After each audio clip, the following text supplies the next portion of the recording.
धीरज दायमा कक्षा 11 के लिए हिंदी में आरोह का पाठ 1 नमक का दारोगा पढ़ा रही हूँ।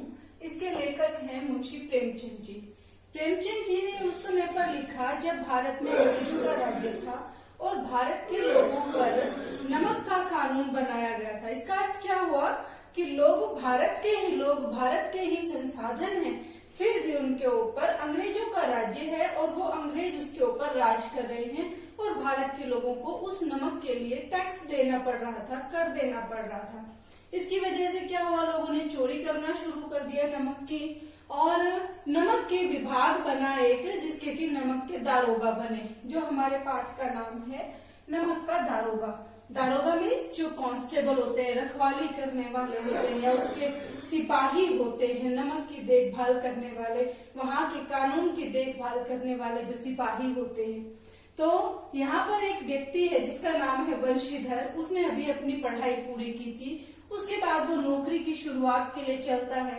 वो एक ऐसा लड़का है जो कि कर्तव्य परायण है, निडर व्यक्ति है। कर्तव्य परायण मतलब अपना कर्म करना जानता है और निडर है। उसे समाज के किसी भी वर्ग में केवल एक सच्चाई के बारे में वो विचार करता है, बाकी किसी का उसे डर नहीं है। दूसरी बात है, इसके बाद वो रिश्वत नहीं लेता, क्योंकि यहाँ पर बात की गई है नमक के कानून की। तो लोगों ने ऐसा भी करना शुरू किया, चोरियां करनी शुरू की, और जब चोरियां होंगी तो जो टैक्स है, टैक्स की चोरी होगी, और जो व्यक्ति टैक्स की चोरी करेगा तो वो रिश्वत देने का भी प्रयास करेगा, तो वो रिश्वत नहीं लेता था।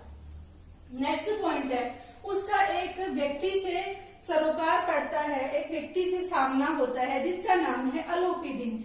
वो व्यक्ति वो वहाँ का जाना माना व्यक्ति है, व्यवसायी है, निपुण व्यवसायी है, और उसने ये क्या किया कि रात के समय वहाँ पर नमक की चोरी के लिए अपने लोगों को बैलगाड़ी लेकर भेजा। तब वहाँ वो निपुण व्यवसायी भी है और साथ में एक दूरदर्शी भी है। उसे दूर की बात भी समझ में आती है। क्यों, कैसे समझ में आई कि उसने यहाँ पर वंशीधर को देखा, वंशीधर का उससे सामना हुआ, उसने वंशीधर को यहाँ रिश्वत देने की कोशिश की, लेकिन वो लड़का नहीं माना और उसने अंत तक उसे जेल में ही पहुंचाया, बल्कि उससे पैसा नहीं लिया, रिश्वत नहीं ली।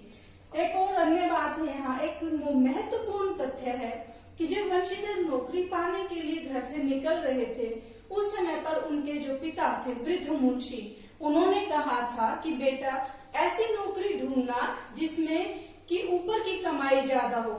जो मासिक वेतन होता है वो तो पूर्णमासी के चांद की तरह से होता है, एक बार दिखाई देता है और फिर धीरे धीरे समाप्त हो जाता है। लेकिन जो ऊपर की कमाई होती है वो बहता हुआ स्रोत होती है, उसमें जब चाहे तब हाथ धो सकते हैं।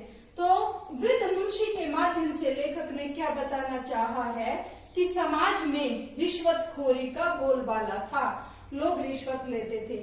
इसके बाद नेक्स्ट पॉइंट है, वकील के माध्यम से वकील ने अलोपीदीन के चोर होते हुए भी, उसके झूठे होते हुए भी उसे छुड़ाया। वो क्या प्रतीक है, किस चीज का प्रतीक है? वकील के माध्यम से धन के लिए अन्याय का साथ देने वाले व्यक्तियों की तरफ संकेत किया गया है। नेक्स्ट पॉइंट है, शहर की भीड़। वहां पर जब अलोपीदीन को पकड़कर ले जाया जा रहा था, उस समय पर अलोपीदीन के फेवर में बोलने वाले भी बहुत सारे थे। कौन थे वो जो उसकी तरफदारी करने वाले थे? जिन लोगों ने उनसे कुछ, जो चोरी करने वाले थे, रिश्वतखोरी वाले थे, जो ट्रेन में बिना टिकट के सफर करने वाले थे, वो उनके पक्ष में बोल रहे थे। और जिन व्यक्तियों ने उनसे कुछ पैसा उधार लिया था, जो अभी तक ब्याज नहीं चुका पाए थे, वो व्यक्ति उनके विरोध में बोल रहे थे। कुछ व्यक्ति ऐसे थे जो चुपचाप खड़े थे। तो शहर की भीड़ क्या शो करती है, क्या दर्शाती है कि जनता की स्वार्थ की भावना होती है, जनता अपने स्वार्थ की पूजा करती है बस। और आज का मेरे इस वीडियो का अंतिम चरण है, अंतिम पक्ष है, धन पर धर्म की विजय हुई। जो अलोपीदीन है वो ऐसा मानते थे कि सब चीजें धन से ही खरीदी जा सकती है, ईमान को भी धन से खरीदा जा सकता है। लेकिन वंशीधर ने ये दर्शा दिया कि केवल धन सब कुछ नहीं होता है, धर्म जो है, धर्म की विजय होती है। आज के लिए इतना ही, मिलते हैं अगले वीडियो में। धन्यवाद।